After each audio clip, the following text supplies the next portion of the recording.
မင်္ဂလာပါစိတ်အိမ်လေးမှကြိုဆိုပါတယ်ဘဝကိုအကောင်းဆုံးဘလို့ဖြတ်သန်းမလဲဆိုတာဒီလိုလေးစဉ်းစားကြည့်ရအောင်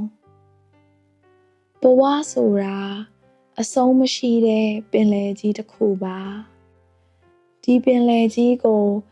ဖြစ်ချင်တဲ့အတိုင်းထိန်းချုပ်လို့မရပါဘူးတခါတလေလေငိမ့်တယ်တခါတလေလှိုင်းလေပြင်းထန်တယ်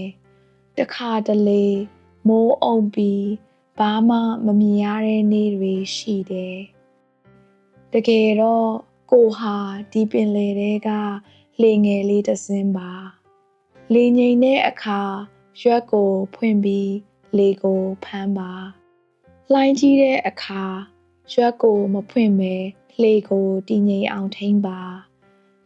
ပင်လယ်ကြီးကိုမထိန်းချုပ်နိုင်ပေမဲ့ကိုယ့်လှေကိုတော့ထိန်းချုပ်နိုင်တယ်ဘဝကလည်းဒီလိုပါပဲအနာဂတ်မှာဘာတွေဖြစ်မလဲမသိနိုင်ပေမဲ့ဖြစ်လာတဲ့အရာတွေကိုဘလို့တုံ့ပြန်မလဲဆိုတာတော့ကိုယ်တိုင်ရွေးချယ်နိုင်တယ်တခါတလေပြဿနာတစ်ခုကြုံရတဲ့အခါအရန်ကြီးတယ်လို့ခံစားရတတ်တယ်အဲ့ဒီအချိန်မှာဒီလိုလေးစဉ်းစားကြည့်ပါကိုဆိုတာဒီကဘာကြီးပေါ်မှာအလွန်သေးငယ်တဲ့အစိတ်အပိုင်းတိတိလေးတစ်ခုပါပဲအာကာသအဝေးကနေကြည်လိုက်ရင်မြူမုံတစ်စက်လောက်ပဲဖြစ်နိုင်တယ်ဒီအတွက်အခုဖြစ်နေတဲ့အရာတွေကကဘာကြီးကိုမပြတ်စေပါဘူး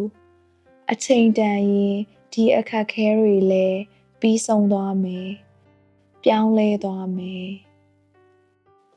တိတ်ဆိတ်မှုဆိုတာအရန်အရေးကြီးပါတယ်တနေ့တာထဲမှာ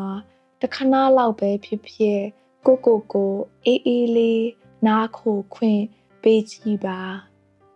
တယောက်တည်းအေးအေးဆေးဆေးနေကြည့်ပါအတွေးတွေကိုမတွန်းထုတ်ပဲကိုယ်နှလုံးသားနဲ့ပြန်ဆက်သွယ်ကြည့်ပါအဲ့ဒီတိတ်ဆိတ်တဲ့ခဏမှာအရာတိတ်တိလေးတွေကိုစတင်သတိထားမိတတ်လာတယ်ဆောင်းမနက်အေးအေးလေးမှာကော်ဖီကွက်ကိုကင်ပြီးပရင်းပေါက်ကိုလှမ်းကြည့်တဲ့အခိုက်အတန့်ပါးပြင်ပေါ်ကိုလေအေးလေးတိုးဝင်သွားတဲ့အချိန်လမ်းလျှောက်ရင်မြက်ခင်းပေါ်ကပန်းပွင့်တသေးလေးတွေတစ်ပင်ပေါ်ကငှက်ကလေးတွေရဲ့သချင်းသံအခန်းထဲကနေအလင်းရဲ့အရိပ်တွေ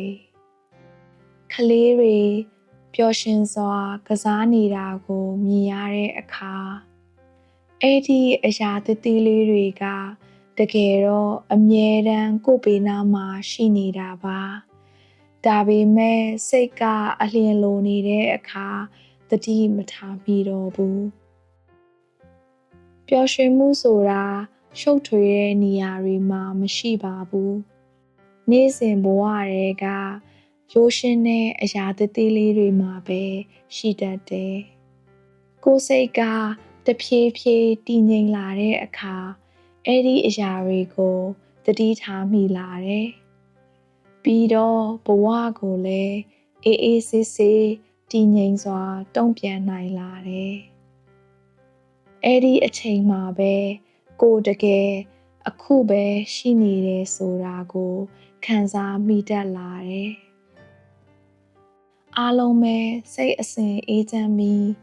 ကိုယ်အနားမှာရှိနေတဲ့အရာသေးသေးလေးတွေကိုသတိထားမိနိုင်ပါစေဒီညစိတ်အေးအေးနဲ့အနားယူနိုင်ပါစေစိတ်အိမ်လေးမှာနောက်တစ်ခါထပ်ဆောင်ကြမယ်နော်ကောင်းသောညပါ